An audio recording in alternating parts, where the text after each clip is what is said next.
Welcome to Social Sessions. Today we're diving deep into the life and insight of a true football legend and storyteller, none other than the remarkable Graham Hunter. Get ready for a front row seat as we explore the highs, the curveballs and the unique tales that have shaped Graham's journey. From Spanish football sagas to behind the scene gems, we've got it all. Whether you're a diehard fan or just stumbled upon us, grab a comfy spot because this isn't your typical podcast. It's a personal invitation to connect, to learn and be inspired. So without further ado, let's kick off this session with Graham Hunter on Social Sessions. So welcome to Social Sessions, and today we've got the amazing Graham Hunter on. So Graham, what I do with most of my guests is just kind of take them back to their childhood. And I know you're a big Aberdeen fan, so was it Aberdeen you grew up? Please take me back, Sean, please. It was far better than being old and sore all the time. Yeah, look, I was really lucky. I was a child of the early 60s. One of the things that we were lucky about is we had a wee bit of garden at the back, so we played crosses and headers. I've got two brothers. There's a wee bit of garden at the front too, where we ruined my parents' flower bed. We got such hell for that, but it was back in the day that anybody who's younger than me, which includes you, will be sick of hearing people saying, when you hear footballers say it, I'm from the generation where you had a ball and you played every single spare minute. Rain, snow, sleet, sun, whatever it was, you skinned your knees, you ruined your trousers, if you lost the ball, you did outrageous things to try and find that again. You fell out with whoever owned the ball because he was like, well, you haven't passed to me, so I'm off. All that rubbish was 100% true. So we played and we imitated our stars. Now everybody wants to say to their stars with a fucking banner, give us your jersey, or they want to go on YouTube. What we did was we imitated them. You know, the first thing I can ever remember shouting after would have been, around the 1970 World Cup, where if you scored a goal, you wheeled away and you went, Pelé! like David Coleman had pronounced his name during the 70 World Cup. Anyway, so and I was, to tie it up, the lucky thing was both my brothers are younger, so to get me out of the house as a kid when my mum was maybe, overwhelmed at the weekend, my dad would start to take me to Aberdeen reserves. He was desperate for me to see a player called Jinky Smith before he left for Newcastle. Jinky had been injured, was coming back via a couple of reserve games.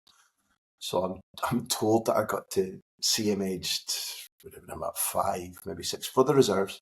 Jinky Smith was a wonderful, Glasgow-born player, went to Newcastle, was in the side that won their last European trophy. In fact, I think it's their last trophy against Honved in 1969. Anyway. Is that the last trophy, is it? Yeah, it's mental, isn't it? And the next one likely will be tainted because it'll be bought with Saudi money, which is another disgusting subject. Long and short is, I walked as a kid into the reserves, and in those days they played at Dodry. And you've done it. Everybody's listening has done it. That first time you go to a stadium and whichever part, the terrace, the stand, wherever whatever weather it is, whether the floodlights are on or not, if you're a youngster, boy or girl, you walk up and you've never been in that big a crowd of people before. There's types of noises and levels of noises you've never heard before. For me, it happened to be late autumn, winter. The floodlights were on prior to a 3 o'clock kickoff, and that made the green of the grass, glow. Aye. And for me, that was it, Sean. From minute one, there was never, in those days, you didn't go about supporting another team from another city because they were bigger or something like that. So that was me, like head over heels in love and anticipation of, Dad, who's our best player? When are we playing next? Why is he not playing? Did we really win the cup at Hampden in front of 100 and whatever thousand people against European Cup finalists, Celtic in 70? All that stuff, Sean. That was it. The touch paper was lit, and it's been passion ever since. Just total passion. It's funny you actually use the word passion, because I was just kind of come on to that, Graham, and just actually, you've just kind of basically answered my first kind of question on where you found your passion for football. But you've had an extraordinary career in journalism, and you've had the kind of, maybe not even the luck, because it's a hard work that's took you there, but you've had that absolute amazing experience of meeting some of the best players in the world and getting to kind of talk to them. So it's just kind of looking at your own career and how that started. How did that start in journalism, Graham? Sean, you're going to have to reach through the screen like they used to do in Dastardly and Muttley and punch me in the nose to shut me up, because there's so many ways I could talk about that, and I'm not great at being succinct when I'm talking like this. I can do it on the radio or the TV, but how to start, Sean? It was inside me. First time anybody ever asked me, what do you want to do when you're older? I couldn't tell you why, but I said journalist. When the office that my dad worked in was tossing out old typewriters and whatever, just for a laugh, I think he took one home. And so I would sit there, and most people probably now don't even know what a typewriter is, because they've all got computers or iPads or whatever it is. Anyway, brought a typewriter home, and I used to sit, and if the Dandies were playing, say, in a big... The one I remember is they were playing at Ibrox, and I suspect it must have been it might have been, not must have been, the semi-final of the 1976 League Cup, which we won that semi-final 5-1 against them, and then beat Celtic in the final. Yeah, I'm going to try to be careful with my adjectives. But I would sit and listen to Radio Scotland live commentary, and based on not being able to see it, but just listening to it, I would type out for what fucking reason, I don't know. But I'd be typing away there, like, maybe I'd type out a 500-word match report. Not having seen a kick of the ball, just listening to Alistair Alexander, David Francie, whoever it was. And from there onwards, I'm leaping quickly here. A lovely, lovely man, a friend who died so young, and died really tragically. Damon Quigley, and I'd love everybody to remember his name. He was a guy who I knew at uni, and he used to say to me, "You should be a journalist." We'd not known each other as youngsters. You should be a journalist. He was working for something called part-time for the Glasgow Sports Agency, with David McKinney and with Stuart Weir and with Graham Spears, as young kids doing. And he said to me, "Look, come and try it out." He said, "When the sports agency send me to matches, they get an order of maybe 4, 5, even 6 match reports from different papers. That I'm the only guy who has to do it all. It's called runners. So you..." My screen just went mental there. I hope everybody watching that was like New Year. I'm going on Walt Disney, haven't I? It wasn't me, honestly, I promise. It's the beauty of the images I'm conjuring up, Sean. Aye, so it is. So he said, "Look, come and do some of them, sit beside me at the ground and write some of them for me." A runner meaning that you get an order maybe of 400 words, and you send a chunk of 50, a chunk of 70, and blah, blah, blah. And it was for the quickest ones you had to do were for the evening sports papers on a Saturday. I don't know, did you grow up with the pink? I don't know. We grew up with the green final in Aberdeen. The green final was the first place I was published. Aye. No, I think when we grew up, I can just remember the kind of Daily Record and all that. Like, no, the Evening Times in Glasgow had something called the Pink, and it would be out about 6. Aye. No, I do remember. 6:30 on a Saturday. So no internet, no highlights. People used to go crazy for getting listen to me. It was gospel as a youngster. So picking up the green final in my city, it was the Pink in yours. I think right. The Pink in Edinburgh. Anyway, long and short is, Damon let me do that, and I remember making an arse of one where I think my memory tells me it was probably East Stirling versus Falkirk, and I got the goalies the wrong way round. So I had one team shooting into the top corner, but by name I had them scoring against their own goal. Despite that, I made it. Tom English was the sports editor at Sunday Times then. He went, "Listen, you can have more space, you can have features, you can have interviews, you can Aye. write your own witty column, blah, blah, blah. So I started to do that. I was doing little jobs for the Sunday Mirror, and this is in, 87, 88 sort of thing. And by early 90s, I'm working away as a press officer in what was the Glasgow College of Technology, then became the Glasgow Polytechnic and became Caledonian Aye. University. I was working in that office.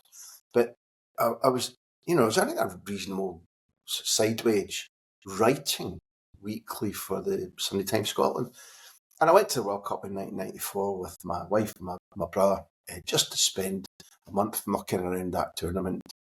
And did so, came back. I got really ill. I got Hep A. And that was like a wee jolt, because you're like, that was not fun. But I Of thought, course. well, but like, it's a wake-up call.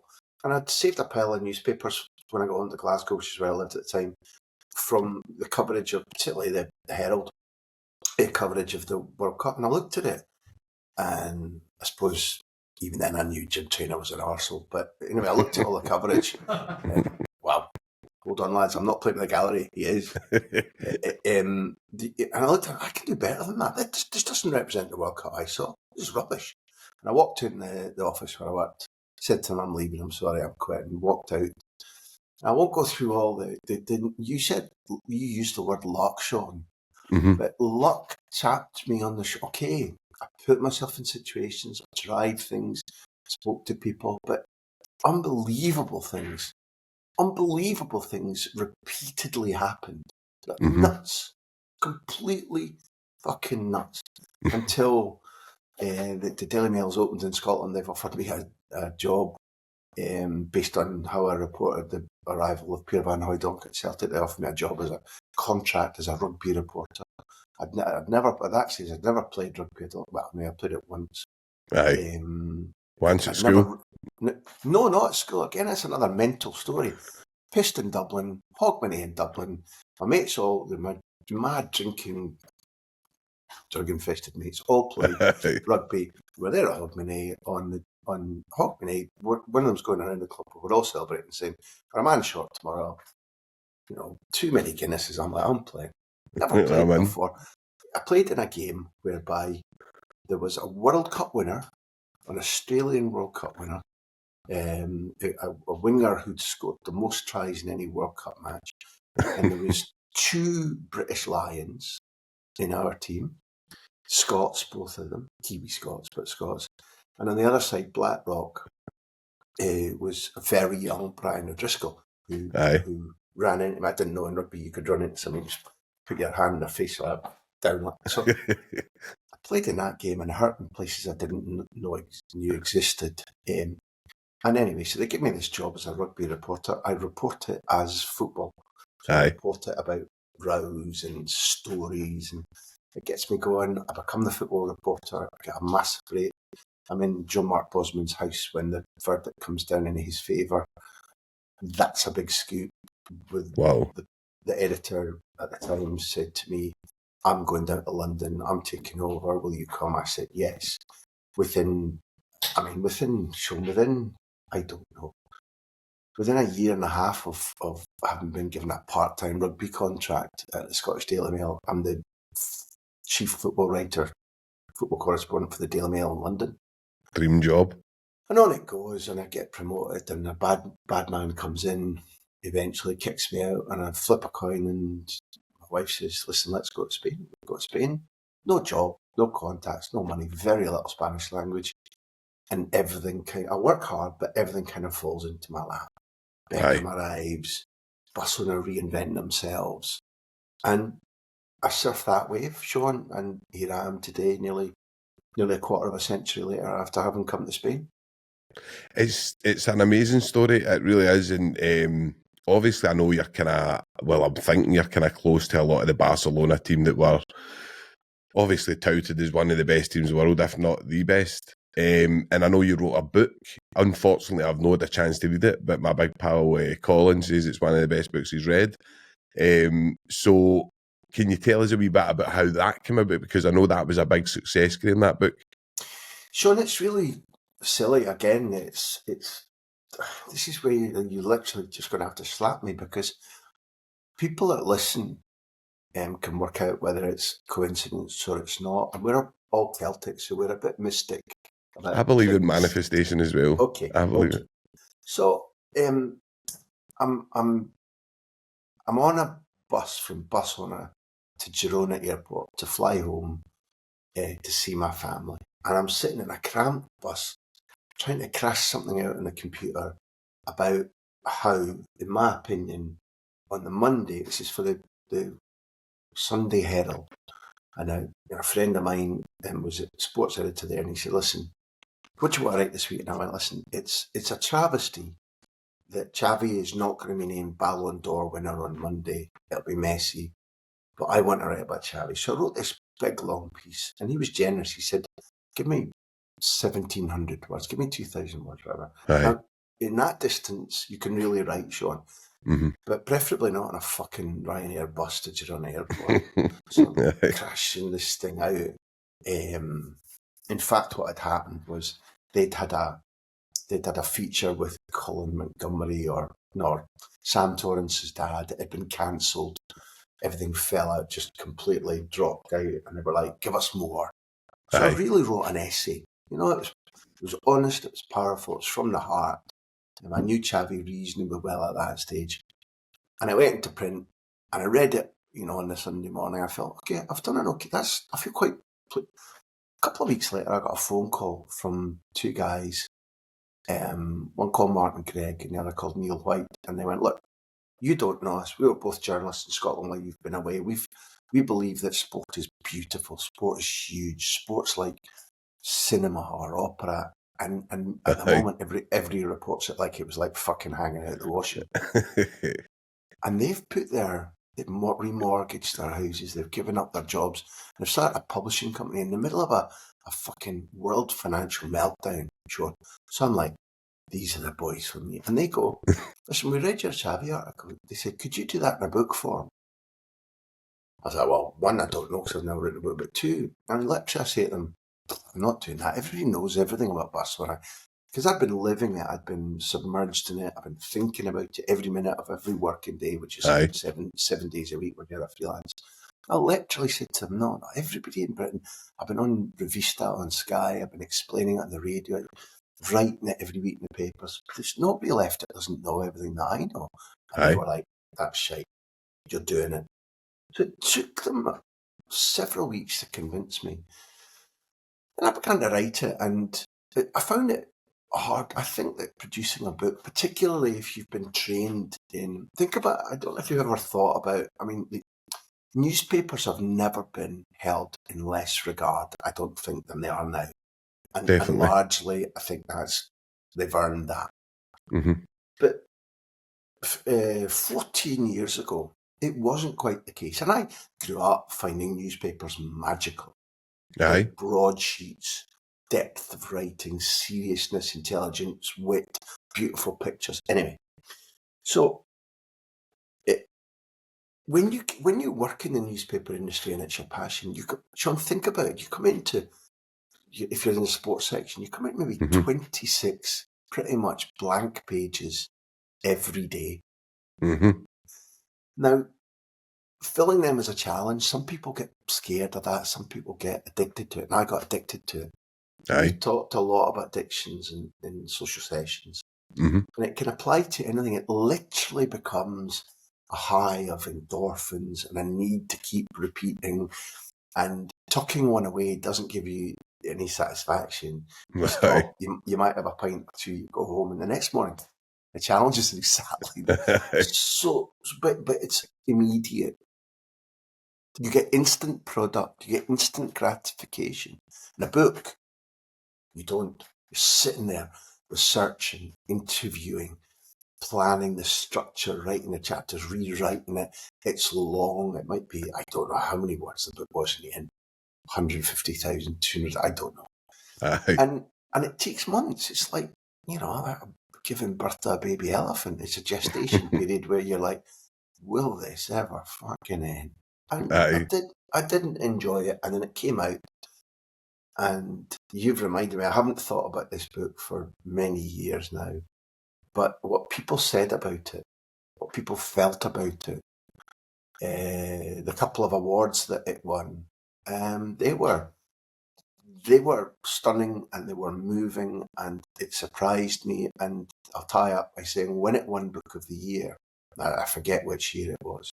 It was held at Lord's Cricket Ground, and for my sins, I love my cricket, Sean. So it's held at Lord's, the awards ceremony, and we go down, myself and my family, Neil and Martin and their partners, and you're sitting there in a huge gala surroundings, and eventually they give Barca the Book of the Year, and it's Terry Venables giving it out. And I'd known Terry on and off for quite a number of years prior to that, and I'd really liked him, and I'd found him inspirational and a wee bit idiosyncratic, a wee bit fly, which I quite like, but funny, loved a sing-song, loved a wee glass, but very successful, and somebody who'd done things in football that I really admired. So to finish that little trajectory and to be standing up on a stage, to be confused, it was an overwhelming experience. Didn't handle it particularly well because I just went into a little, I shrunk a little bit and nicked around for about 20 minutes and then went home because I couldn't quite take it in. But that moment of Terry doing a little speech about the book and handing the award and me doing a little speech, that was magical. And that's how that book started. And well, it didn't end because my friend Duncan McMath eventually said he was in his honeymoon and he was reading the book for the first time. He said, we've got to make a film out of this, but that's another story. And we did. Oh, I know. That's like, my pal actually says to me, I can't believe you've not read that. He says it's like, and then my big pal Andy and what did they said it was amazing book as well. And I'm like, right, that's it. I need to get on this, man. I need to go on this book now. I need to so I'm definitely going to read it, Graham. Do me a turn and say to both of them, look, show them the smiling picture. Just say thank you. Well, listen, there's more than that, by the way. When I told people you were coming on, everybody was roaring about it, Graham. Everybody. Right, as in, what are you giving it more airspace to that idiot for? Not at all, man. So if I just even like listening to you like talking about the book and even talking about how that awareness that you can see even through like the eyes, the lens of a journalist, to talk about addiction and see how that manifests into kind of work as well is quite amazing as well, Graham, that you're aware of that. There's a lot of people out there, I think, that have got this idea of addiction that it's only drugs, drink, gamble and stuff like that. But to see that in you and have that awareness, it's quite amazing to see that you can see that like connection. I don't want to trample on the flower bed and maybe speak too much and sound like a jackass, but I think all of us have gratification needs. And I think when you mingle into that, many of us we question ourselves about what makes us proud of ourselves or what clears the voices out of our head or what keeps the world at bay. There's any number of reasons that something can become addictive, and I think no matter how fortunate you've been in birth by either your personality or your heritage or your talents or where you're born or the difference it makes of the colour of your skin, or no matter all of what, I think almost everybody, almost without exception, has the same thoughts and fears and needs. It's just that some are born immune, okay, in trouble because of them. And there's any number of things that can either feel like a medicine or can feel like a way of hiding or ignoring things.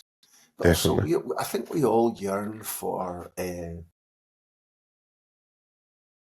high. Just like in the old days, writers in the 40s and 50s used to use the word gay as literally meaning merry. Aye, happy. And full of beans, and it became, for a quite understandable reason, it became, adopted for other descriptions. And high is a word. Getting high and getting giddy, when I was growing up, were good things. They were probably natural highs at least when I was growing up. But you could even get told if you were just like getting a bit high and a bit giddy, you had to calm down, you had to wise up. And I think there's a tributary from what I said there to how we all behave over who are our social contacts, who are our friends, what do we eat, when do we eat, why do we eat, what does running do? Running becomes an addiction too, and endorphins become an addiction. There are all sorts of things, and they don't all necessarily need to be in any way negative or damaging. But if you're addicted to something, anything, one, you need to recognise it. Two, you need to try to understand why. And three, I think you have to do a little bit of have an investigative thought and say, well, what would happen if this took over, or I couldn't stop, whatever it is, literally whatever it is, from the end of the spectrum where we already know it's damaging to somewhere where it seems, you're literally over addicted to eating healthily or drinking too much water or running 7 times a week. There'll be threats there too. So. No, definitely, and I don't think I could put it better in the way that you said it. But it's just interesting how when we do social sessions and we speak to so many different people from different worlds, and it's similar. And obviously, I would take me myself, Graham, I take it back. The bad addictions, if you want to call it, all stem from poverty. Do you know what I mean? And we say that quite a lot on this show about poverty and stuff, but. So I'm going to just take you yourself, Graham, just to kind of like, you've obviously, when I was researching some of your interviews and stuff like that, I mean, some of the people you've interviewed is absolutely outrageous. I watched actually the Michael Laudrup one, which I thought was great. And I was just interested to know who's been your favourite interview? Like, I know that's going to be an impossible question, but. Look, I suppose it depends on the moment. The joy it gave me the first time I interviewed Charlie Nicholas when he was at Aberdeen, and I was working for Hospital Radio Paisley, and I don't know how we communicated in those days. I literally, because there was no email, no mobile phones. So how the fuck I managed to communicate to Aberdeen? I'd like an interview with Charlie Nicholas. They said yes. I went up to Aberdeen, my club. I was living in Glasgow at the time, and Charlie walks into the lobby of Pittodrie. I've never met him before, and he's fully in his Bono gear. It's the big long leather trench coat and the leather cowboy hat, and he just walks out. He goes, "All right, Gray." And all I've got is a epoxy wee tape recorder, and I take Charlie Nick and I play it out on Hospital Radio Paisley for the patients. Or Greenock and Paisley, and he used to Southern General, and there's a hospital in maybe it's Rotten. Anyway, if you think about the crude nature of that, and I'm sure we didn't speak about anything earth shattering. I mean, Sean, that lives in a memory. Of course.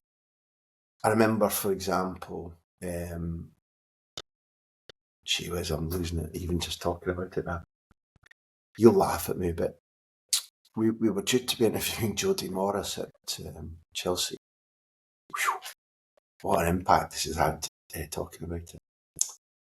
And by fluke, and we were driving down through, my two editors, Neil and Martin and I, and we were driving down through ridiculous traffic to try and get to Cobham, their training ground. And to this day, I'm still angry. Some fucking idiot, if you excuse the language. I don't know what your rules are. No, see what you want. Fucking idiot from BBC Radio in Belfast phoned up, said, Graham, man, yeah, it is, yeah. Listen, I just want to talk to you about Johan Cruyff and your memories of him and blah, blah, blah. And he rabbits on for about 40 seconds, and I'm like, what's that a bit odd? And he's like, so what do you, and I'm like,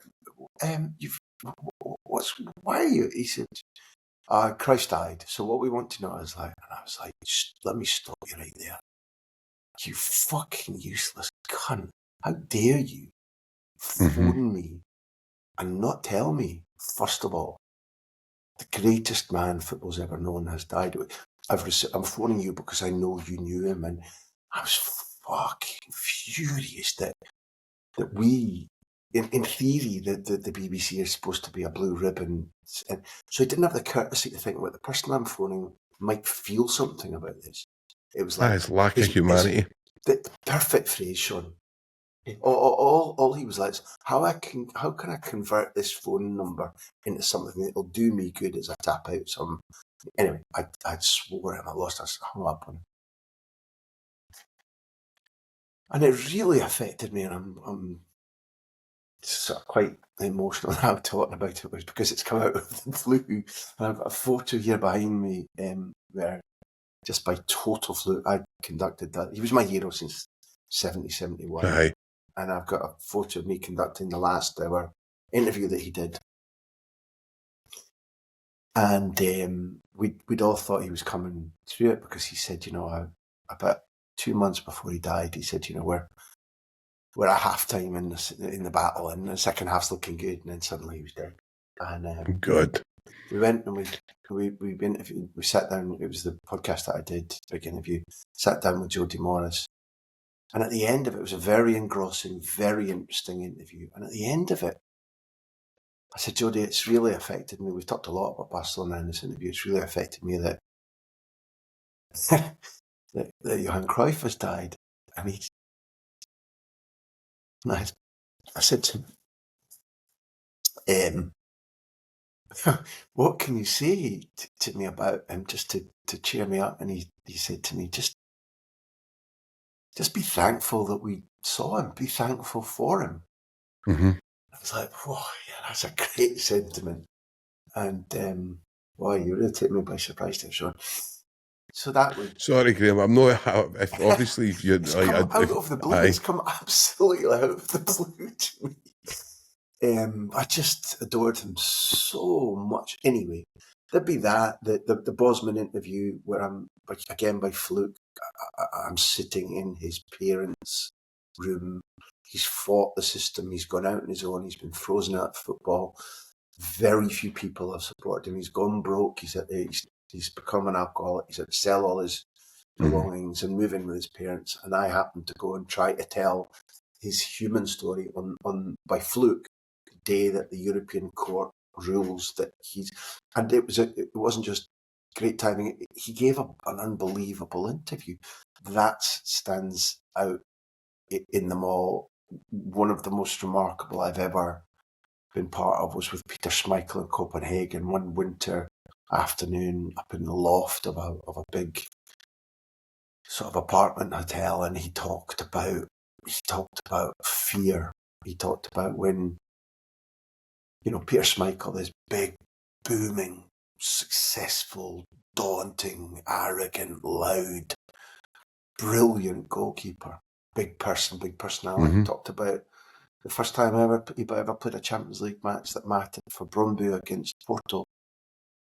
He was so scared that he started praying that the bus would break down, or there'd be some sort of, I don't know if he said if there'd be a fire in the dressing room so they couldn't go in, but he prayed that they wouldn't make it, so he didn't have to face the thing that. Then he said, and he went into detail about how petrified he was and what thoughts that brought him. And then he said, and this ran true with me from when I was a kid.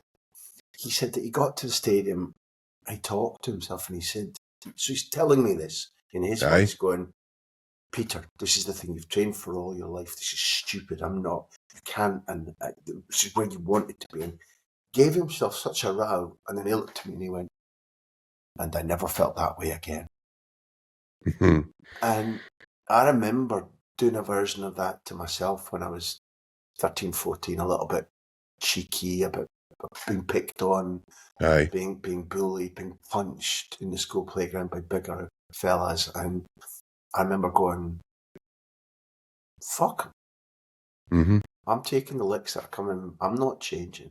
And I wasn't in any way doing anything out of the ordinary. It wasn't in any way something special. But I remember that conversation with myself.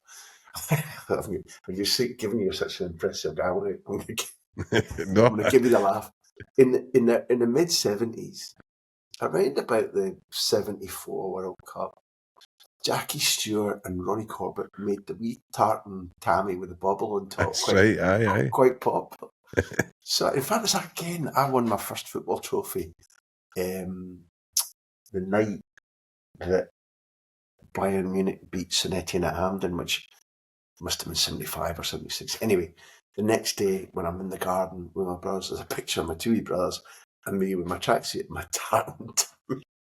And I remember cycling around the neighbourhood in the summer wearing that tartan tammy, and the big lads going, if we should, sort of chasing me and going, oh, we're going to fucking have you. And I was like, I Aye. don't think I even did that, but I was like, maybe waved in the hat. I was like, With the tammy. let them come. I thought, Aye. I knew then you had a choice about either you buckle down and become a bit more cardboard or a bit more normal, or you don't. And so Schmeichel's words resonated with me, and I better stop now because I'll chunt it on forever and ever. But I tell you, I'll finish on. There's 22 more that I could immediately say. They are my candidates, but Aye. Relatively recently, we went up to see Sven Göran Eriksson in Sunne up in Sweden, where he lives on the banks of Lake Frickan. And it was a magical interview. I didn't expect it to be this good, but he said such incredible things about Mancini and Vialli and Beckham that it was an enchanting interview. And at the end of it, he was like, let's go out and I'll show you my back garden. And we're like, okay, famous. We go out. It's a beautiful giant house, and it literally rolls down a garden into the loch. And he said, I'd like to take you to my summer house, which is just down there, but I can't at the moment. Oh, okay, why not? And he said, well, the local pastor came to me and said that, and the sun is up right up the top, man, right up in freaking Arctics. It's like, do you know what I mean? It's like Thurso in our version. And he goes, the local pastor came to me and said there's some Afghanis who have come through the Swedish asylum system. And so they've been allowed into the country legitimately, but there's no ruling yet about whether they can stay or official cards so that they can work. So he said, they've got nothing. The local pastor said they've got no food, they've got no work. They're safe. And the local pastor says, fine, will you take them in? So he did. He took in, I think it was a family of 4. Wow. He put them in his little summer house and fed them and kept them safe. And it's little things like that where people, Sean, when people let you into their house, they're willing to talk about their careers, and they just open up and tell you things that make you either understand. It doesn't have to be always make you like them more, but makes you understand them more, makes you view them in a different light. And those are the interviews across my life that I probably have treasured the most, I think. I think even just tapping into any one of them, like, obviously, like, just talking about Bosman, that is, like, for me, Bosman is just a name for a signing. Yeah. So it's amazing to actually hear the story even a wee bit, because I didn't know that, Graham. I knew he was a player who, blah, blah, blah. I didn't know the troubles he went through. Well, Sean, I mean, I'll be brief about this, but if you think what he suffered, it literally was at the time when your contract came to an end. The club that you've been playing for could hold on to you, even though there was no contract.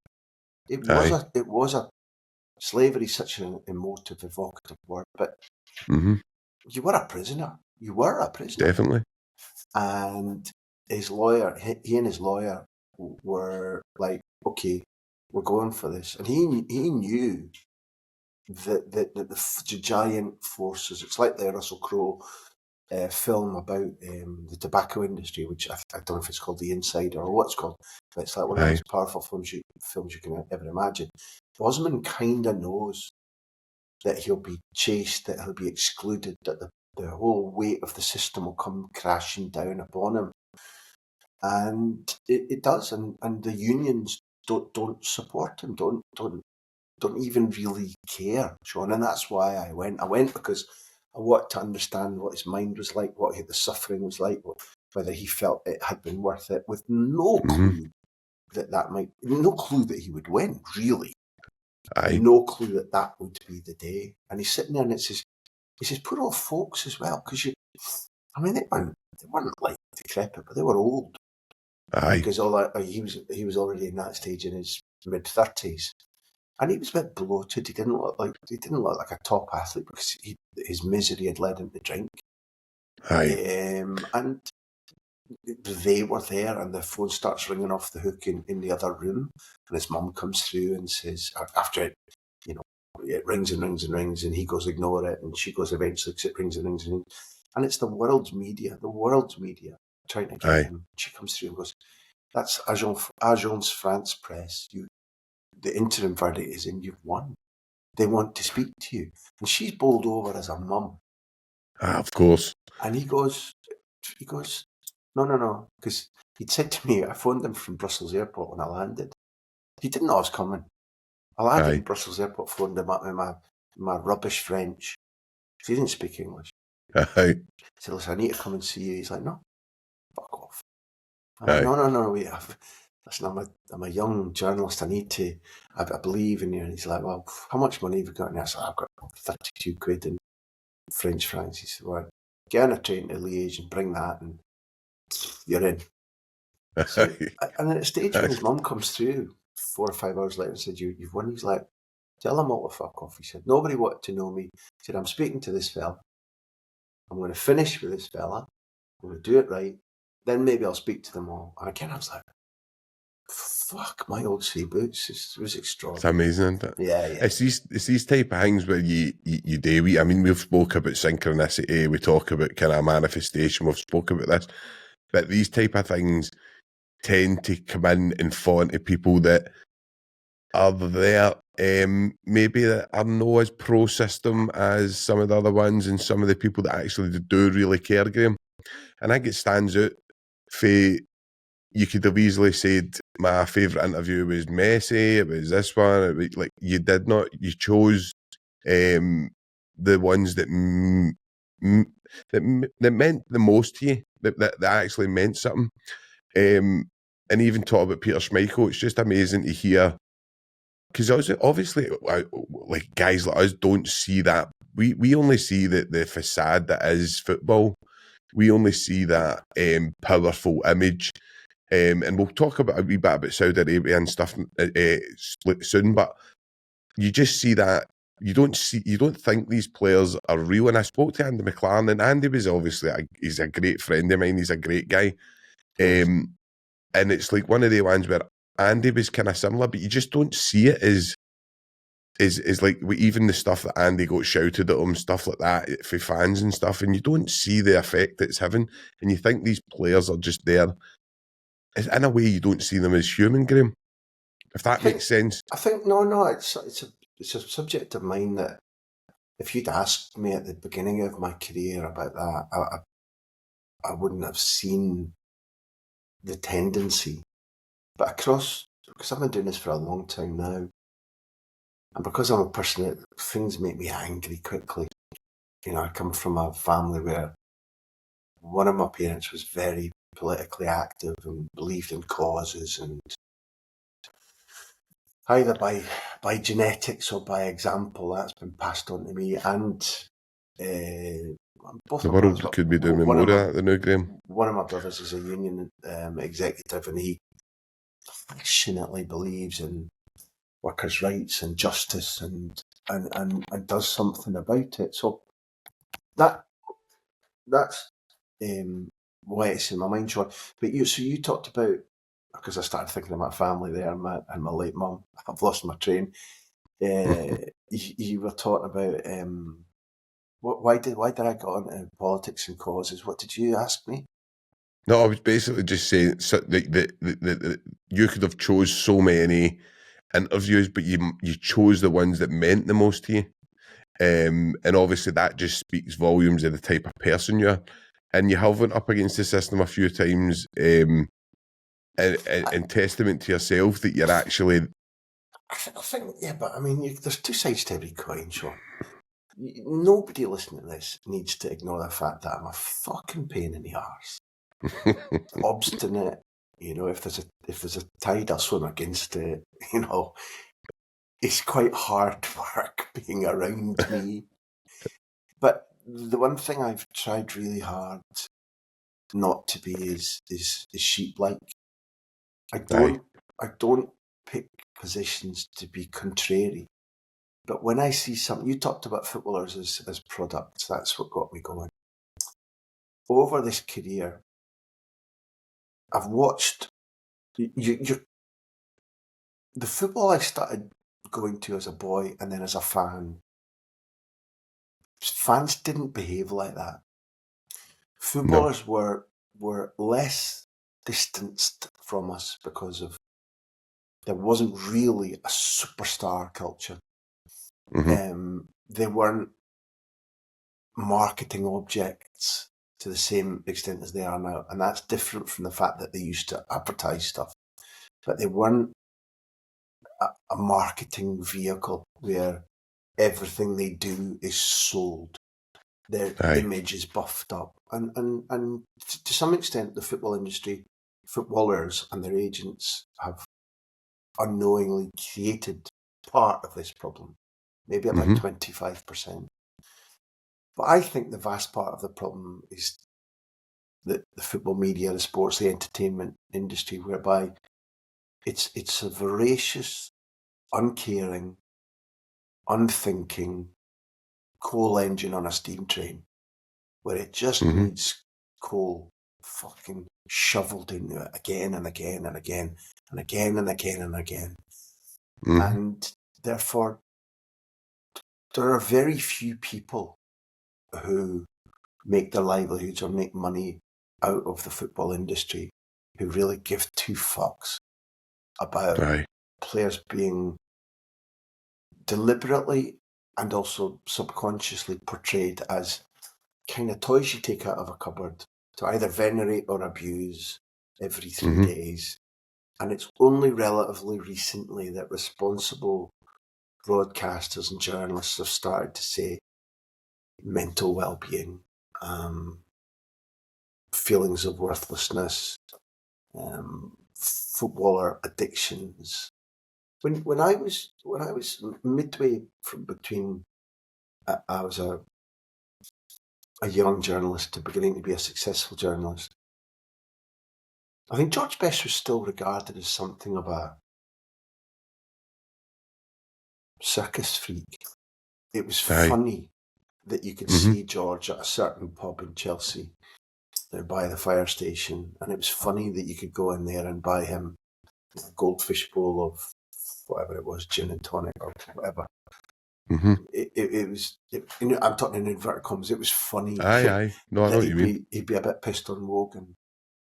Now, everybody's alarm bells would be ringing immediately, and some fucking idiot on the Mail Online would be shitting on them, But for a long, long time, the way in which being in the public eye, the way in which being injured, the way in which being sore all the time, the way in which you get older and you fear that the thing that makes you well, the thing that makes you strong, i.e. the jokes in the dressing room, the fact you can out-train other people, the fact you might win on a Saturday, the veneration from the crowds. Nobody really thought about the erosion that had on people's self-estimation or their self-confidence. And I'll close this bit again by saying that a guy who... I think Chris Waddle was maybe the third or fourth big interview that we did, long taped interviews that went on for 8 years.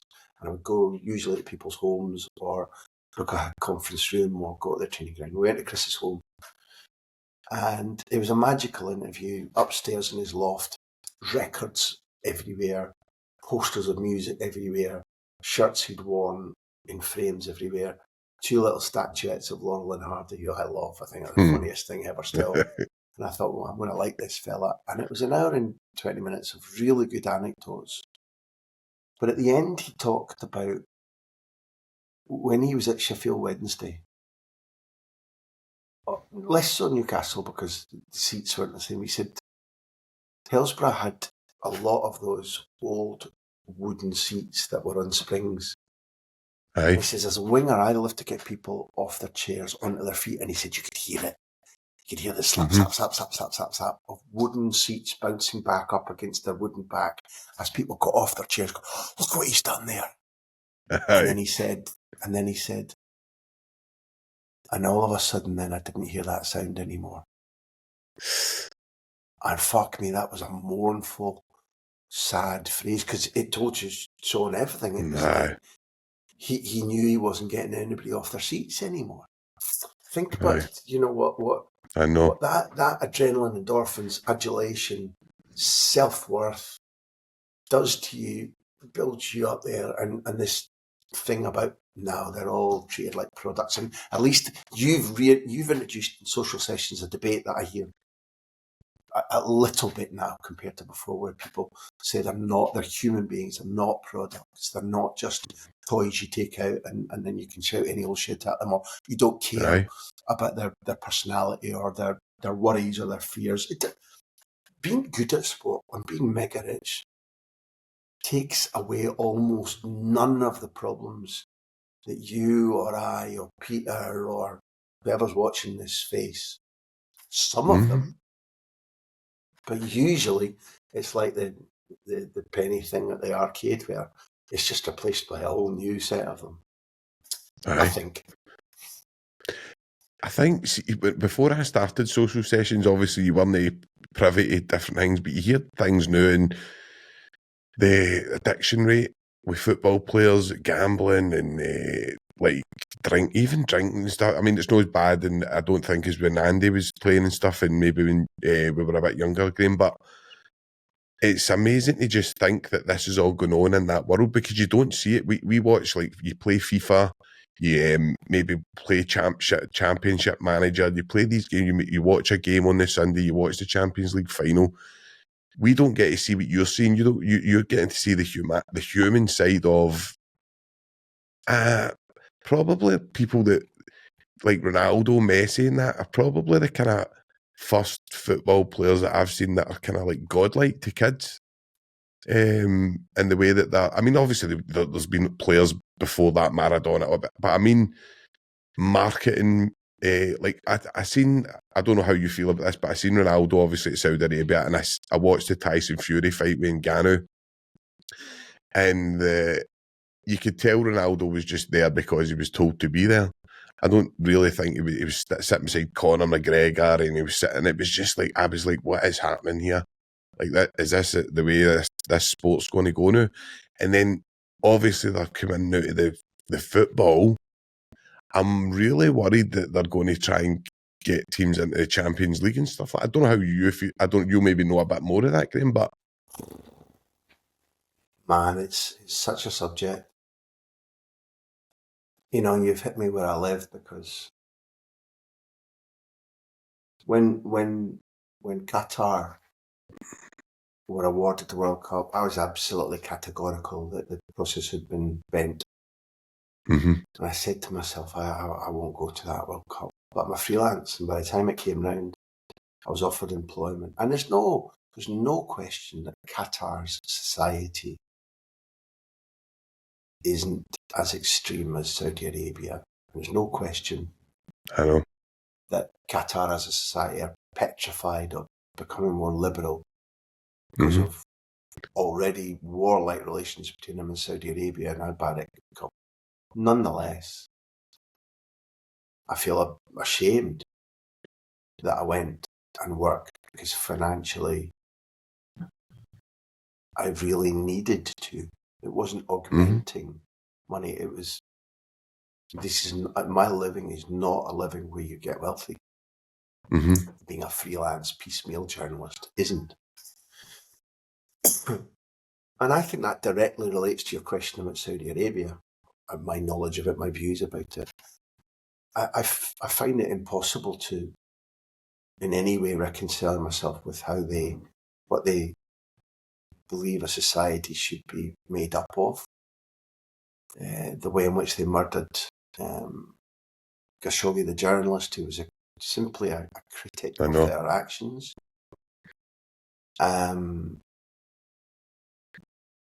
whenever you react to something like this, you have to be extremely careful not to be a white empiricist.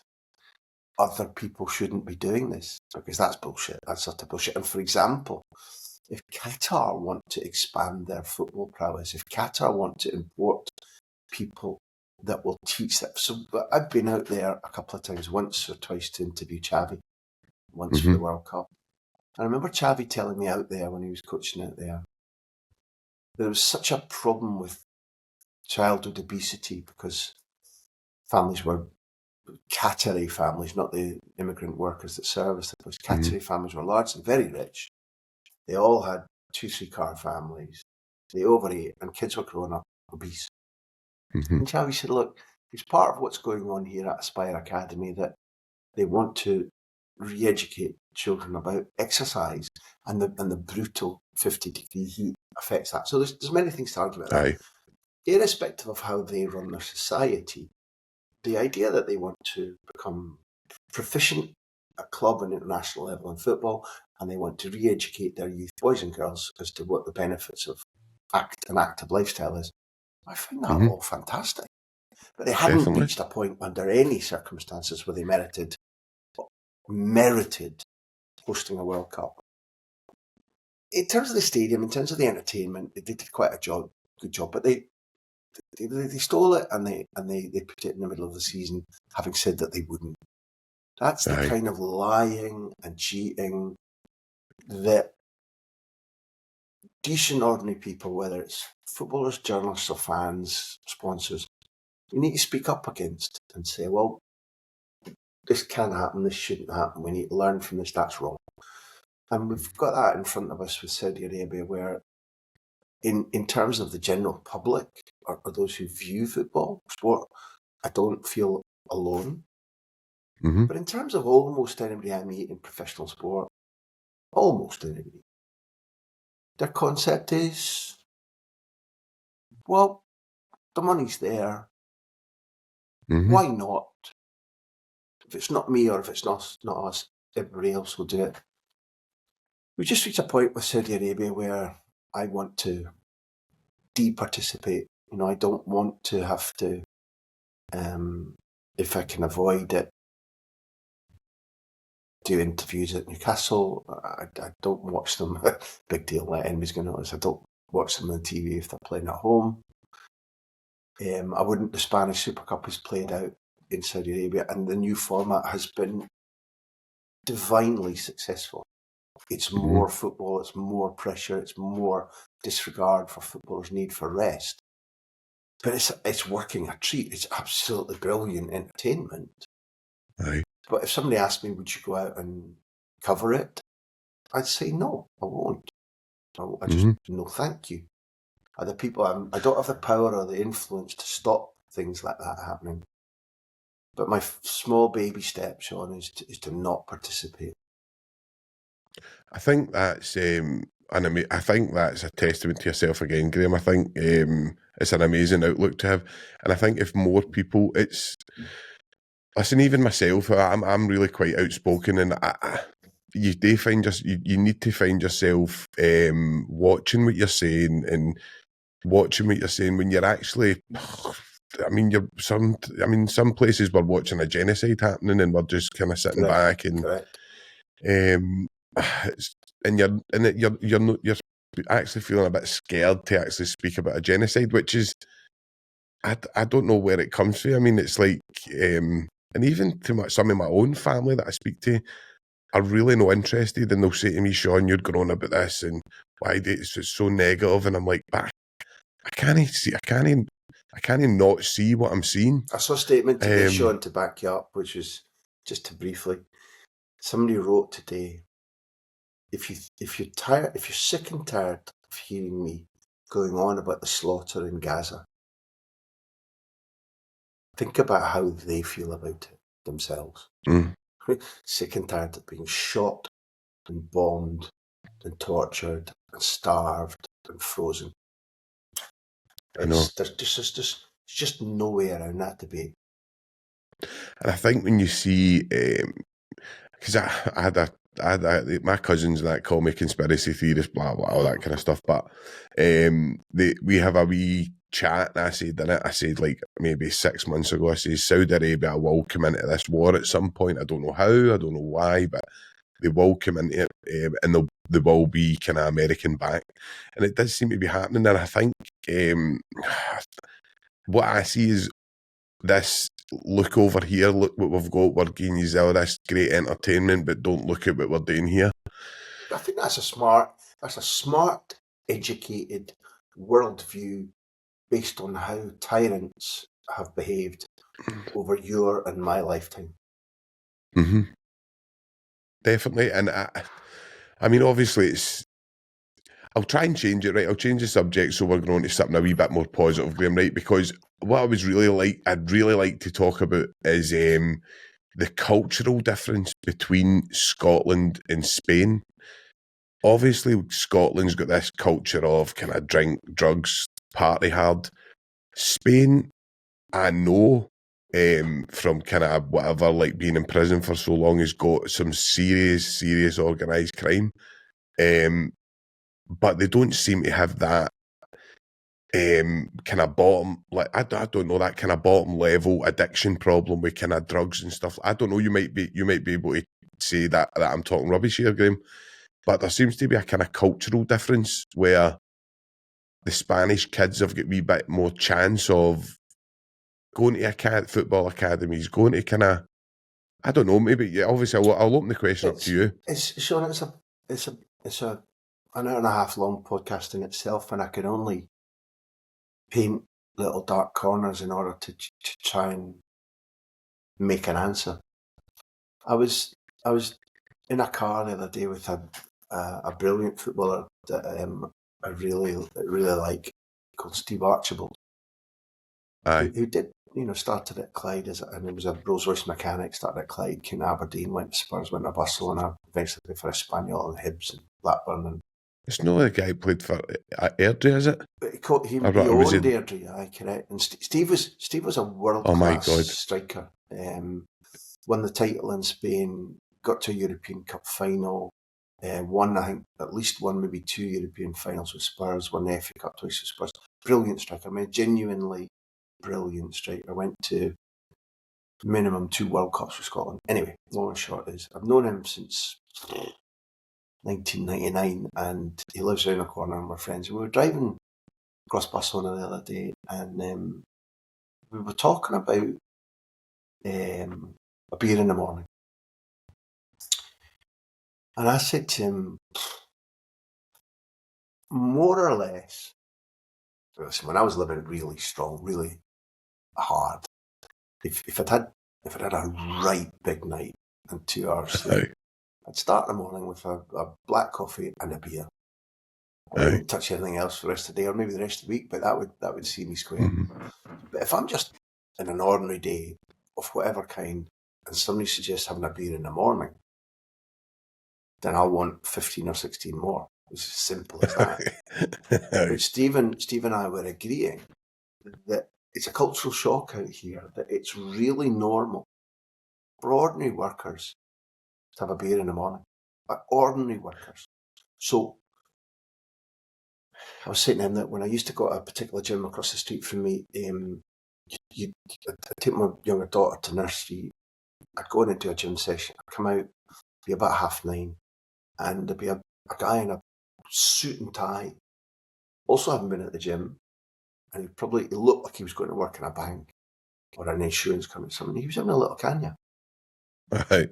And I'm thinking, fuck, I don't know many Scots. If you offer them a beer in the morning, they're not like, come on, fellas, this is going to be a big let's day go here. for it. At least the ones I mix with, Sean.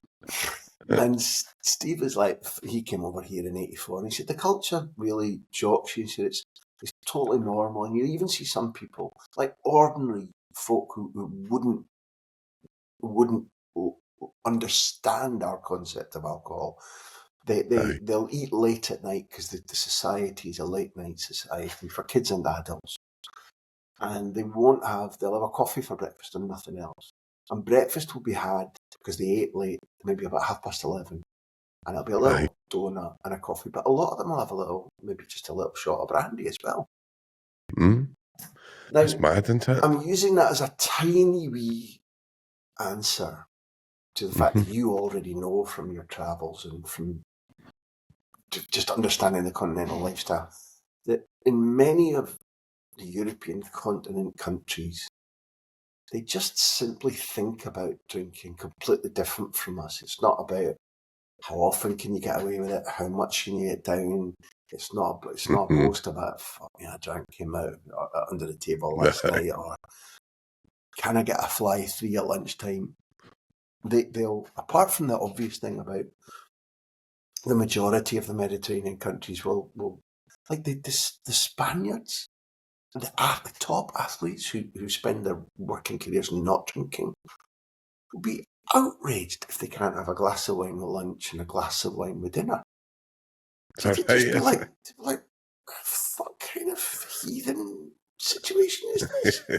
Whereas we're like, oh, I had a bottle tonight, a bottle and a half maybe. I don't know exactly where it comes from, but I think it talks a little bit to what you mentioned about behaviours and choices, and it has to be a big Joseph's Technicolor Dreamcoat multicoloured answer because the climate's different, so people spend more time outdoors, so people tend to be fitter. They eat a lot more fish, they eat a lot more, olive oils are part of the diet. They tend to think healthier, live healthier. They get a lot of vitamin D because the temperature's better, the sun is better, they get a lot of fresh air, and that just radically changes. What I've realised is that, particularly in the west of Scotland, east of Scotland might be cold, but there's more there's more light, there's more blue sky throughout the year.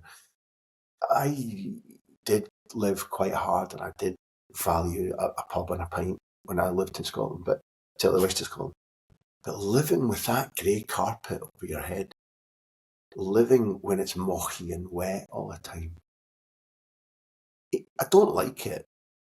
But it actively damages you. That people talk about my life here, and I say to them, honestly, it's not the sunshine that's the heat, it's the light. It's the light. When you open your windows in the morning, when you go outside, when you don't even mentally bet on what the next 15 days or 60 days are going to be like. It's a subconscious feeling, But 85% of them will be blue skies and light, irrespective of the temperature. And that's just like fucking nutrition for the soul. And all these things come into play about, you talked about, I've not been in jail. I haven't seen the people that you have seen, but I can confirm that a lot of the coasts and lots of the big cities are consumed by properly organised crime and this misnomer about Costa del Sol being the Costa del Crime, because prior to extradition treaties, proper British criminals used to go and hide out there, and still do.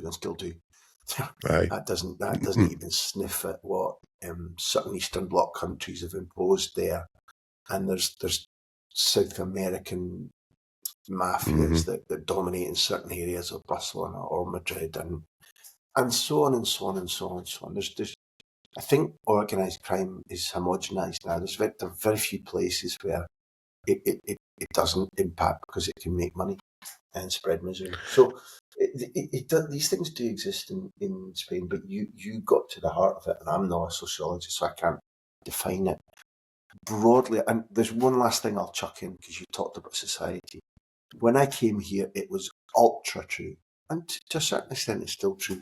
The family unit generally stays together here better, longer. Education is passed down through the generations, in that grandparents are still venerated here. They're still important. They're usually still alive. They're usually not, smoking and drinking themselves into an early grave and shriveled and stupid. And therefore, the number of footballers I interview who've gone on to be successful, who say, my grandfather taught me, or my grandmother said, if my grandfather had heard me saying, or he told me I must. They trot that out as biblical truths. Aye. And it used to be the I'm a lot older than you. I think it used to be the case in Scotland that was true, and I think it's got smashed by the breaking up of family units, and it's got smashed partly by the way the Tories killed communities deliberately in order to make us more subservient and supplicant and poorer. Definitely. So there you go. Fuck them. No, it's just obviously when you go to Spain and we obviously go to holiday destinations. But I was in Madrid. I was lucky enough to go to the Real Madrid Celtic game, and there was really like obviously there was a massive police force, which was quite scary at the stadium. And I couldn't believe how kind of volatile they actually were. The police, but yeah, they get tucked in. Oh, definitely, they were like just kicking people. No, it was mental, but it's a big difference. But it's interesting. It's just even to see how you've lived out there and you still aren't able to kind of even start to put your finger on where. Obviously, with the family unit, you can touch on stuff, but you've been out there that long and you still. And I think that's the problem. Is like Scotland is a kind of paradox in where there's so much going on and stuff. We so like addiction and mental health problems and criminal activity, whatever. But it's as if it's ingrained in us, like for growing up and stuff. I don't know. It's just young team attitude and all that kind of stuff. I think when I come back to Scotland, I think things have changed. I think there's I see a lot of gallus people starting around who've got totally different values than I ever had, and I think they're lost, and I think they've got the wrong idea, and I think that our education system has got worse. Definitely. It's patently clear that there have been so many good anti-addiction, anti-drug, anti-knife initiatives. It's false to say nothing's been done. It's one of the reasons when I never knew Andy well. I watched him, but I never knew him as a player. I think he got in touch with me and talked about, through Mark Greedy, and talked about the time he was putting into, if he wouldn't call it social work, the time he was putting out into helping people that he recognised coming from the same point of view as him, the same experience as him, in some instances in his youth, the same deprivation as him. And I listened to him and I thought, I've now heard quite a lot of initiatives that I really admire, but I look at the country, stand back in a wide focus, and I think our social support systems, our hospitals, our social services, our education systems, which is where somebody who might be underserved at home can learn new ideas and rules and concepts and can mimic what they see around them. It's been undercut for generations, and I do genuinely believe that it's a strategic conservative idea that if you deny people things that make them robust and intelligent and articulate, we can steal from the country more easily. It's not just now. I think that's been going on, for the greater part of my lifetime, in my opinion. And I see it in Scotland now, and I don't hugely enjoy what I witness, and it's very different here. And if you had a day, I could go on defining the differences that I see and why I think they happen here. But it is still, I'll use broad brush phrases. When I came here, it was so different in terms of there were greengrocers, there were banks everywhere, there were bakers everywhere, there were chemists everywhere. And the behaviour of people in public, and I think a concept called civismo, which is just civic behaviour, which you'd be fucking laughed at if you tried to put. You'd be thought I was at best an old fuddy-duddy if you brought that forward in most communities in Scotland. But it's a honeycomb at the heart of good society. Anyway, when I moved here, it reminded me of my little village outside Aberdeen in 1966, 1967. They hadn't been ravaged by Thatcherism. They'd come out of a dictatorship that only ended in 1975, and therefore they were on a time release that was so different from Britain. So when I say behind, I don't mean it in a pejorative way, but they hadn't been ravaged by the shite that's been ravaging our country, including Tony Blair's fucking everything's okay, get rich, like you say, look the other way, pish. That we got while they fucking forged documents to go and invade a country, and David Kelly, the guy who was the whistleblower, fucking ends up dead in an alleged suicide. All that shit. So the long and short is that over here, things have changed. And if you spoke to my neighbours, they might say, things were so much better. Okay, fine. But it's still dramatically different. And in my opinion, dramatically better here in terms of values, in terms of people's ideas about public service, in terms of people's willingness to protest, to use their vote, what is and isn't acceptable in a social context. So, long may it last, but it's painful to talk about my home nation and say it like that, and maybe people that live there and say, well, he's lived outside this country since 1997, and that's true. What the fuck does he know? But I'm saying what I see and I hear when I go back. I know, I think you're bang on. I don't think there's anything there that I would argue with at all. I think I would agree with absolutely everything you said. I thought, even looking at the fans, and I was going to ask you about this, like, obviously we've got the big Celtic Rangers contingency, we've got the kind of the religious aspect to that. Obviously Spain is predominantly Catholic, and you've got the kind of hatred for Barcelona, Real Madrid, and I know that's kind of down to Franco and stuff like that kind of massive sort. But I know why you'll be Barcelona, but it's obviously one of the ones where, like, I'm just trying to look at the way I see fans now, and the way cocaine's widely used, the way alcohol's widely used on a Tuesday, Wednesday night before work, the way pubs are open till like 2 a.m. and a Wednesday night after a Champions League game. Does that happen in Spain? Again, Sean, that's such a complicated question. I'm not Mary Poppins. I've got wildness in me, and across my life I've lived wild. So whatever I say now, nobody should think I'm looking down my nose at people that choose to be like that intermittently. But when I first got here in 1982 for the World Cup, when I visited umpteen times afterwards, when I came to live here, bars would ease, not clubs, bars, cafe bars, restaurant bars, and outright bars would easily be open till 3, 4, 5 in the morning. And often it was the case that if you were some bar owner, patron, and you thought you could make money, or you didn't have much of a life, all over the country, when I went to work, and after a game, you'd look for, lads, let's go out. Working, you'd take 3 or 4 people or whatever. Let's go out and fucking get one on. You could easily find a bar run by some geezer who I intuited, didn't have much of a home life.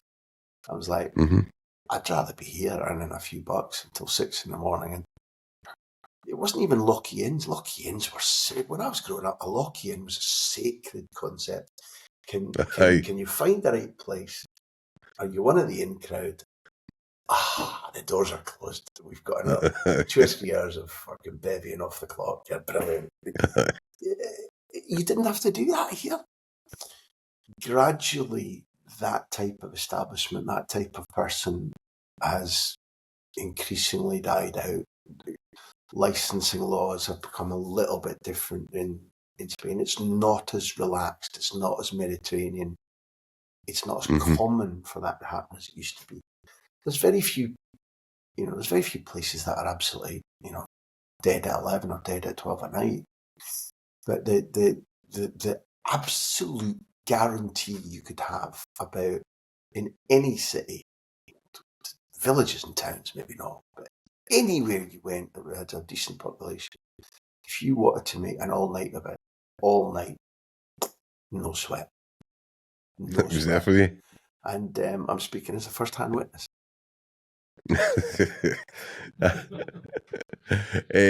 So just I'll kind of bring, just obviously we're kind of coming up kind of near the end, and I'm just kind of want to see the rivalries. I know obviously, I don't know if Bilbao still do it like in the way that they'll only play Basque. I don't know if they That's still right. do that. You're right. Yeah, they do. Is that right? And I think if Celtic were to do that in this day and age, and I know it's different that they're all the same religion, You but if wouldn't, Celtic or Rangers you were to wouldn't want say, to be fighting with Athletic for all the Basques. If Celtic went Basque, no, no, no, I know certainly that maybe not. wasn't quite what you were meaning. I know. No. But I'm just obviously interested in the kind of Real Madrid Barcelona rivalry with the fans. Is it as intense as like the Celtic Rangers? It's again, it's a complex subject. It's Real Madrid wasn't really the dictators' club. Where has it come from, Sean? I think it's come. Madrid was where the dictatorship was based.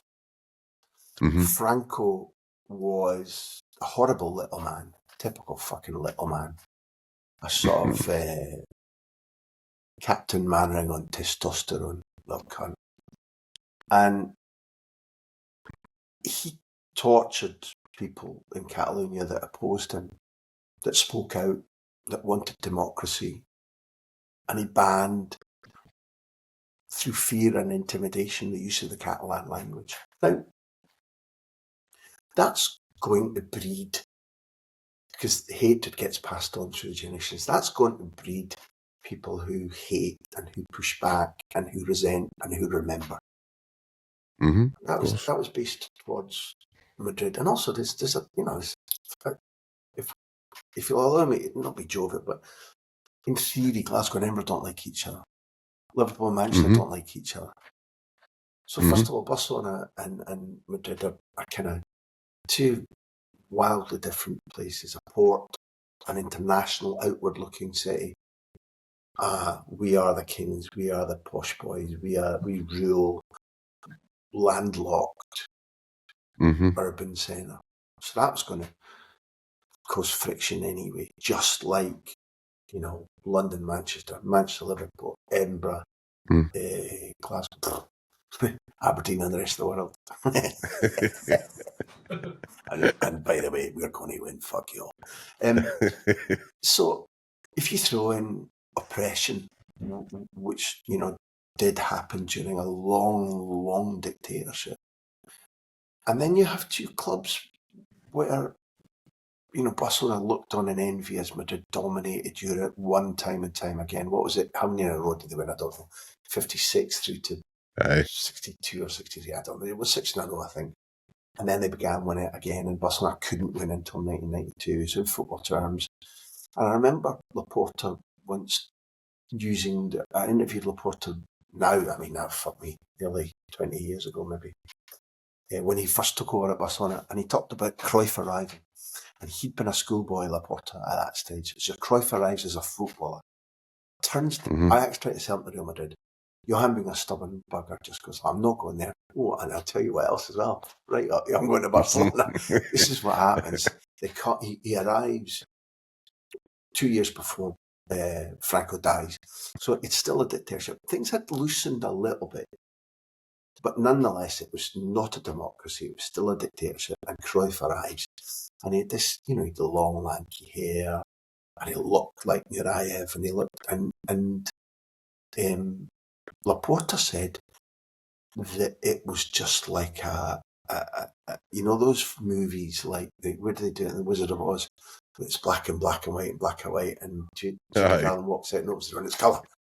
And he said that's what it felt like. He said the world was paying attention to us. We felt proud of ourselves again. Everybody all the boys wanted to cut their hair the way that Johan Cruyff did. We were internationally famous. We could do that. So if he's saying all that from his childhood in 1973, you can understand the feelings that some in Catalonia had about we're being dominated. Maybe it's a Scotland England thing.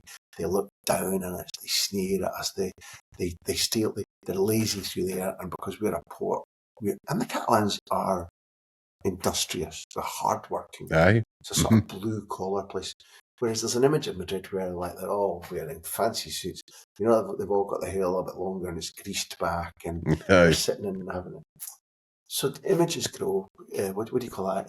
Pigeonholes, stereotypes grow, where it's like the hard Aye, work, stigmas. sort of Presbyterian fucking Catalan, and the louche, lazy, sneering Madrileño, and from that kind of definition, all kind of madness grows. And they don't like each other, simply, in my opinion, in the football club sense. At the moment, it's got poisonous and nasty and finger-pointing about who's bribing whom and who's not, and who cheats and who gets holidays and all that shite that you just, Aye. I mean, I can't tolerate having to listen to all that. It's like, it's the football equivalent of the water companies in England pouring fucking sewage into the river. Like, leave my fucking river alone. And that's what I feel about the stuff that's going on right now in Spain about the finger point between the two clubs. It's disgraceful and it's ruinous and it's stupid and it's infantile and it's poisonous. But when it reached its modern height, that series of how many classicals, Sean? 4 classicals in 18 days or 20 days, which was the league, the cup final won by Madrid, the first leg of the semi-final won by Barcelona, and the second leg of the semi-final, which I think was 1-1. Those 4, they're called the classical wars. So much was lumped into it, so much was on the line. Spoils were moderately evenly shared, because it was a hell of a cup final that Cristiano Ronaldo won with that header from Di Maria's cross. It was an unbelievable game. There was the sending off of Pepe, and there was Mourinho and his whiny, bitchy. He's such an arsehole. Fucking hell. The special one. Special needs, I think, to be honest. Fucking honest. But here, in that press conference, he's like, if you've got a green lawn, he'll sneak out at night, climb over the fence and shit on it. Do you know what I mean? That's hello, Josie. That intensity of the rivalry, that world focus when the two teams were gloriously good, both of them gloriously good. I love that, Sean. I love that. I know, and it's obviously, as we come up to the kind of end, I've got like 5 viewer questions, right? And some of them are actually kind of getting into this, right? So the first one is actually for me, right? This is my take, right? The best player I've ever seen, right? The best player that, in my opinion, right? And my big pal Colin knows loads and loads. Jimmy Johnson or Henrik Larsson, then I'll fall off my chair. Henrik Larsson's my favourite. He's my favourite player, Henrik. But the best player, right, I've ever seen was Ronaldinho, right, for 1 season, right? 1 season, it was unbelievable. Like that was my take on things. All right, he never had the career Messi had and Ronaldo.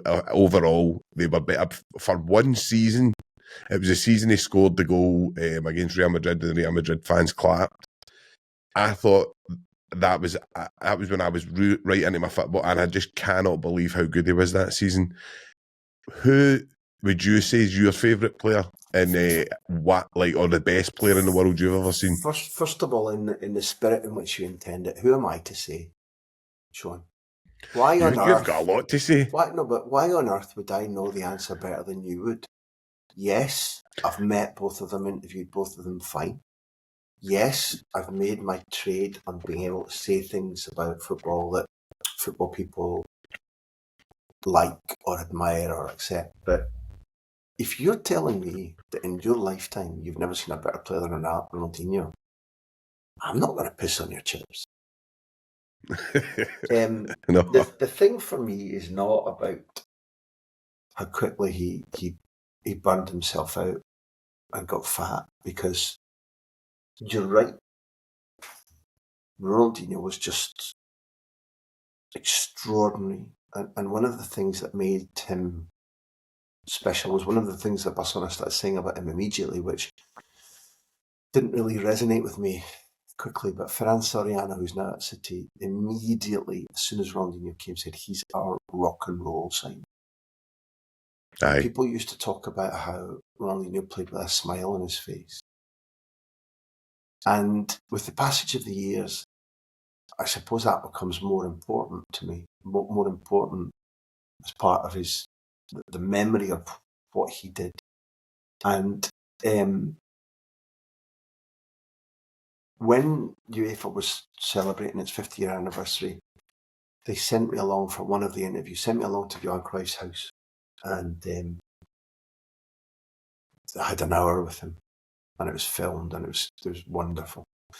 But he talked about how he himself as a player had an idea that, particularly when playing for Barcelona, if the previous week's game hadn't been good, he said, I would go out and deliberately, the first 8-10 minutes, I'd do a fuck about winning or scoring.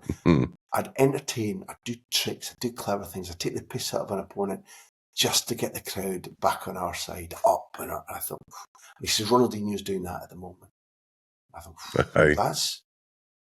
that's pretty sneaky, and two, that's lovely, lovely praise. I tell you where I go. The comparison's unfair because Ronnie was a beast. Even at his fittest, he was huge.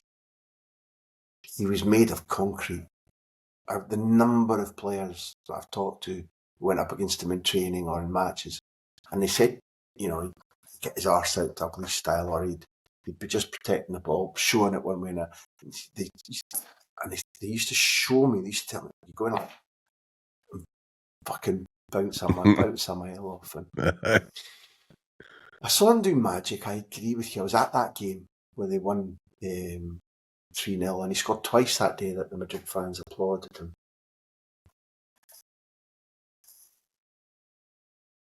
The honest answer is, I don't know. They're so different.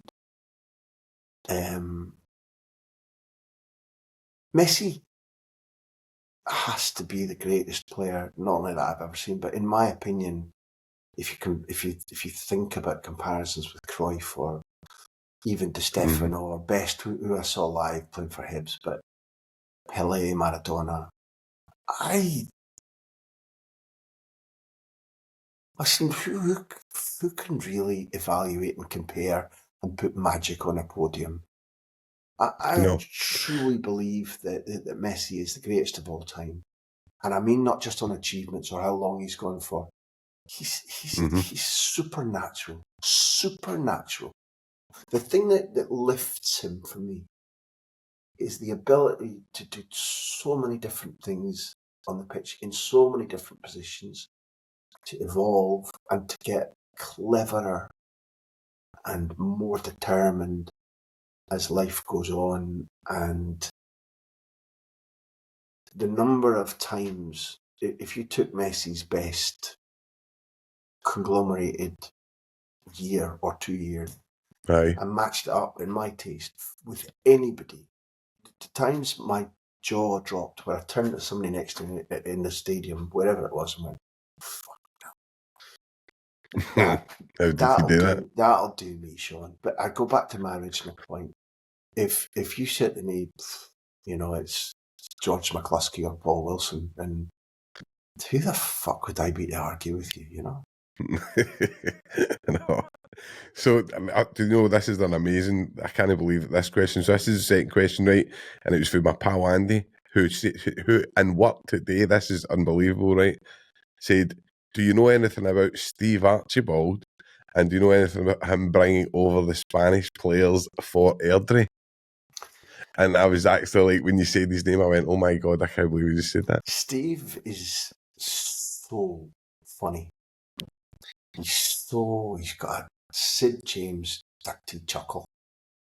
He's mischievous. He's a brilliant entrepreneur. That yesterday he was just driving me from where we had our coffee to another spot where I was meeting. He was going to a meeting, do some work. He came up with this brilliant idea that I can't share because it's a commercial idea that he wants. But since I've known him, it's been commercial idea after commercial idea. He's just a font of entrepreneurial. I tell you what, we could make this and that and the next thing. That goes on constantly. He still plays both veterans football and he's a big exponent of walking football. He wants to make walking football well known, successful, but he's still playing full vets football with some really good ex-Barcelona players too. Still like that. In fact, we go to the same gym because there's a machine he was telling me about that he's got in his house, but it's a machine you get on and it kind of vibrates like that. I've seen it. I vibrate. And he was telling me about it, and he said it was so fucking noisy that I can't use it in my house because the neighbours complain and all that. And a couple of weeks later, by total fluke, I changed gyms, and I saw one of these machines got on, and I went, "Oh fuck! It must be what Steve was talking about." So I said to him, "We've got one of these," and I showed him. He was right down there, and he joined. So we're at the same gym now, and we're such a laugh, man. He's a rascal. I genuinely think, Andy, that he's gigantically underappreciated as somebody who was a brilliant. He could be a 9 or a 10. He could play in partnerships or he could play alone. His first time I listen to him, I watch him now. His football intelligence is absolutely brilliant. He was never one of these players who was born with a gift but couldn't explain it or couldn't extend his peripheral vision to ideas. He could, there are certain brands of sports people, not just footballers, who just do. And I think Steve coached well at East Fife and at Airdrie. I think he had, now let me pick my words cleverly here. He had a very good entrepreneurial idea about, I think, owning the club and owning the players, and however it worked. However it worked. And it ended in acrimony, and I was really sad. And I think he'd have made a really good coach, really, really good manager or coach. And he's a really good friend. We definitely will be talking every 2-3 days. And again, it's a fucking piece of mentalness. What you used what did you say? Synchronicity. When I was in London, and the idea, my wife said to me, you want to live in Spain, I don't, but you deserve, because we were looking at Madrid or Barcelona, and it was a flip of a coin. There was no Beckham then. And I went, well, let's make it Barcelona, because I've always needed to live by a river or the sea. I have to have water around me to feel okay and to orientate myself. And B, Barcelona. Chippy little cocky cunt. So I was like, good enough for Steve Archibald. It's good enough for me. And I phoned him actually from London. I phoned Steve and yes, because I'd known him since 1999 when I was still living in London. And I phoned him up whenever I was moving out here. I said, listen, Steve, I'm going to get fucking pushed out of this job I'm in by the bad boy upstairs. It's going to happen, and I'm prepping up now. I've got a daughter. I only had one daughter at the time. I've got a daughter. She's in school up in London. She loves it. It's going really well. She doesn't know it. We're going to pull her out and move to Barcelona. Where would you recommend? And he put a lot of time into saying to me, this school, that school, this area, that area, just out of the goodness of his heart, because by that stage we'd only known each other 2-3 years. And here we are, great chums now. But if Andy remembers him properly as a Scotland striker, he came to us as a midfielder, Sean, signed by Billy McNeil from Craig Brown's Clyde. Came as a midfielder, transferred to being a striker. And in that season, when the Dandies won the league, we had to go to Celtic Park twice in about 10 days because we were a postponed game. We had to win both. And we won both. And Steve was the best player on the pitch each time. And in those days, to go to Parkhead and win was a big deal. To go and win twice in the space of 10-15 days was immense. That's huge. And it was all on Steve. Bro, so the next two questions, right? The last one was actually for Barry T, right? 87, who says, what about Lamine Yamal And can you see similarities between him and Messi? Oh, listen, Barry. One, Lamine Yamal does a Chris Waddle to me. I'm off my seat all the time. I literally can't believe what he does. You're like, did he stuff the ball up his jumper and point to the stand, and everybody looked the wrong way and he ran the other way? Because how he gets out of tight situations is brilliant. But we've seen jinky players before. What I don't think we see very often is a kid who's still, not only 16, but when he started playing for Barcelona, he was barely 16. And his brain says, this is the right option, that's the right option, that's the right option. And again, this is the right option. His ability to match his skill. And he's very left-footed, so Barry's making a comparison with Messi, which is totally understandable. He's probably at Messi's level at 16, I think. He's done things that Messi hadn't at 16. Mm-hmm. But that might be because of the circumstances of the club. His right foot is not as good as Messi's was at that age. His right foot is a potential problem, but he's quick. He seems to have a good brain in just simply human terms. He's got a very good football brain and peripheral vision, and he understands how his skills fit in. He's not like Cristiano was at United until Ruud van Nistelrooy and Alex Ferguson said to him, it's not about the tricks, it's not about the step overs, it's about efficacy. Lamine Yamal's got that at age 16, so Barry, your choice is good, your vision is good. He's literally extraordinary. Brilliant player, brilliant, fun, so much fun. I think a lot of people are kind of looking forward to him coming up. So the last one is for Chiefy, right? Chiefy100, who says, what is your best match of all time and the best interview with a player or manager? The best match is not easy, but I'm probably going to pick 3. The first is Aberdeen at home to Bayern Munich in the quarter-final of the Cup Cup in 1983 and winning despite being 1-0 down and 2-1 down at home. Thinking about it now just makes me feel Electric, like Superman. Yeah, just aye. Go back and watch it, Chiefy. The second one would be the World Cup final 2010. We've been with Spain the whole way, interviews, events, travelling with them, same plane with the Spain team, same hotel with the Spain team. Me, my helper, and my cameraman. And we get to the final, and some half-wit bint from FIFA was like, well, the helper boy watches the final in the canteen. The cameraman watches it in the press centre, and you can watch it from the stand. I was like, I literally, you can fucking stick that right up your ass. And we fought, and we bitched, and we scratched, and somebody overruled it and gave us a pitch position. So we're on grass, about 15 feet to the right of the Spain dugout, and the tension. These people are desperately wanted to win. When Arjen Robben goes running through and Sneaker saves it with his big toe, I almost had a heart attack. When Iniesta scored, I couldn't believe it. It was just an unbelievable experience. And the last one I go to might be the Champions League final of '99. It's Alex Ferguson. I'd been at every Manchester United game of any meaning that season. Trebles weren't won really by British clubs. Celtic had done it in '67. Bayern Munich, I think, no, Bayern Munich hadn't done it then. I forget, PSV Eindhoven had done it.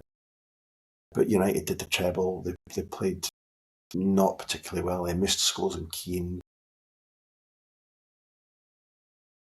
And I'd done my work and I'd filed the match report and Sheringham and Solskjaer scored, and I had to refile it quickly and then argue with my editor, and the Bayern Munich fans go out and there's just United fans there, and all I can see is the Aberdeen manager going up to lift the European Cup. I don't know if you ever watched that. I don't know what that programme is. Callum Gilhooly in a Scottish comedy programme.